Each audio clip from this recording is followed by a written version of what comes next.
right, class, come on into the classroom. Be sure you pick up a handout as you come in. We're going to be talking about that very soon. Today, we're going to talk about some of the basic English 101 concepts. Just a couple this time. I want to be sure we talk about it as we go along in the semester. But today, we're going to talk about some terminology and the writing process. I want to be sure that you have a better understanding of the terminology as it relates to writing. Be able to use that terminology as you create academic work or professional work.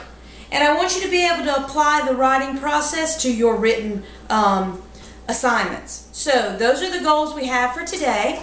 First, we're going to talk about why do we write. We can write for entertainment. We can write to share information.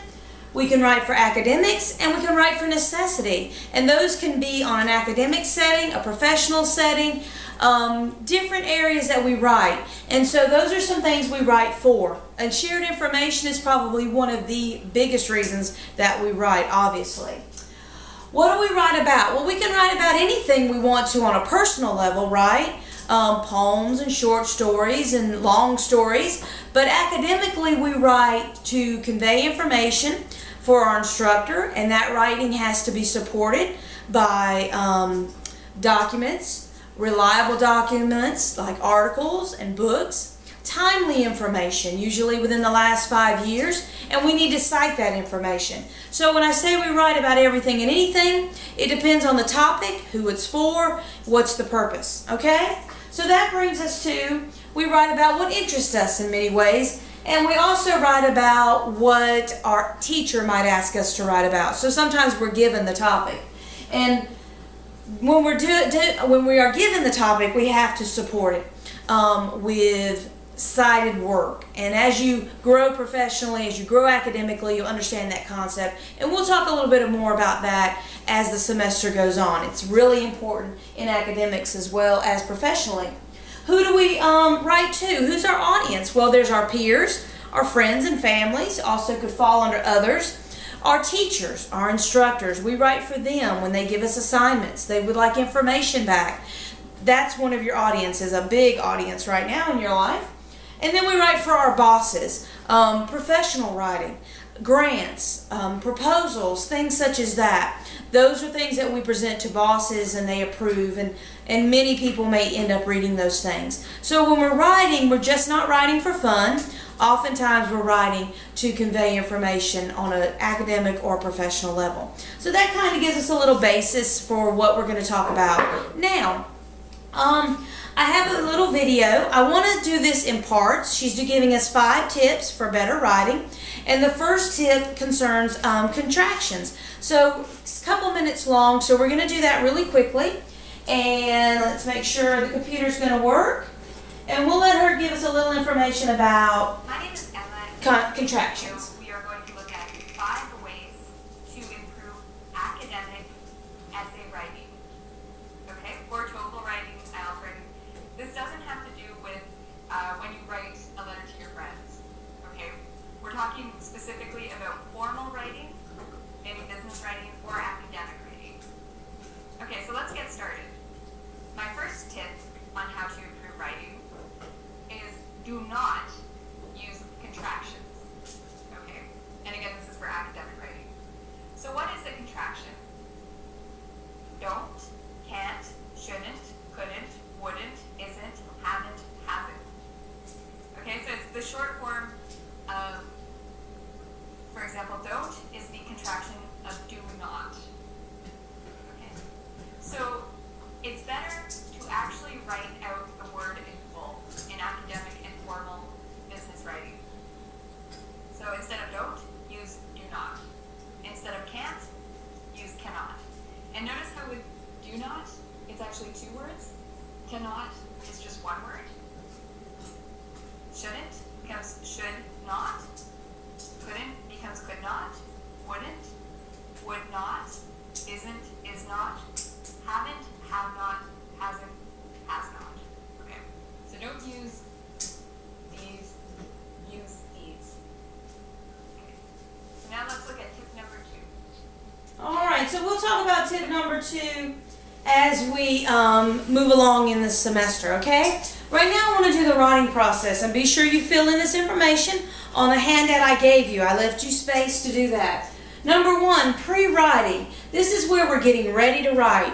We're either given a topic, we're coming up with our own topic, we're coming up with a purpose, we're identifying the genre. And we'll talk a little bit about genre in just a moment. So this is before we get started.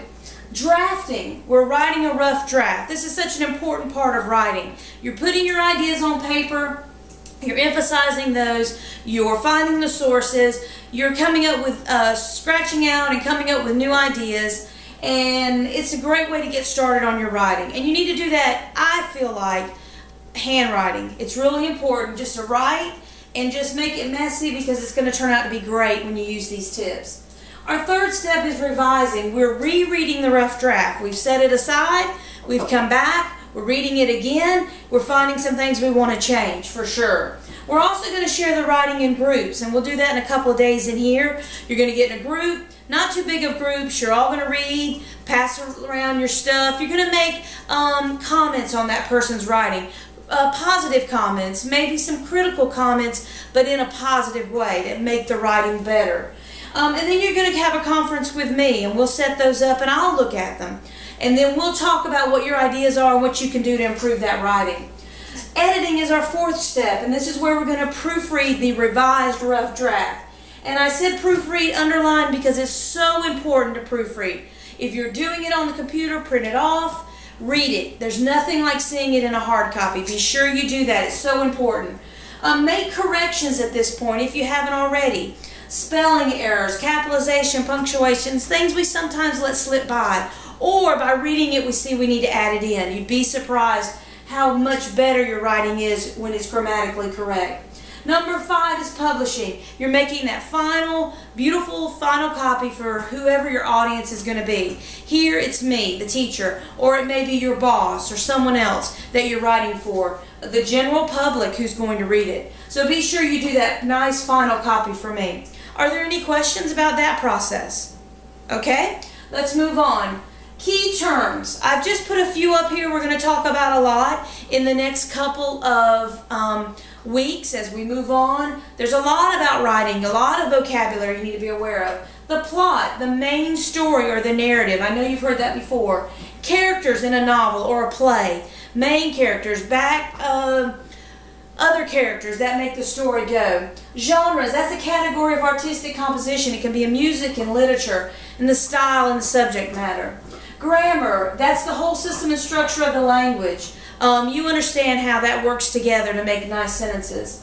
Mechanics, the machinery, the workings of something, and that's the workings of literature and of writing.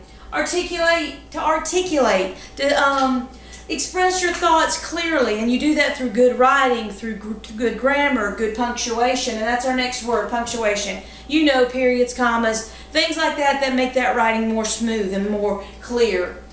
Sentence structure, you know the arrangements of the words. Sources, we've talked about that, and I talked about it briefly before. You'll hear it again. Good sources, timely sources, things that make your writing credible. And finally, analysis, detailed examination of the elements or structure of something. When you analyze, that's another big term in writing. You want to make sure you bring that all together. So as you begin your writing process, this writing process will be a good key. It'll be a good reference for you to go back and make sure you're writing well, and that's what I'm here to do, is to help you write well. Are there any questions before we finish? Great. Thank you for listening.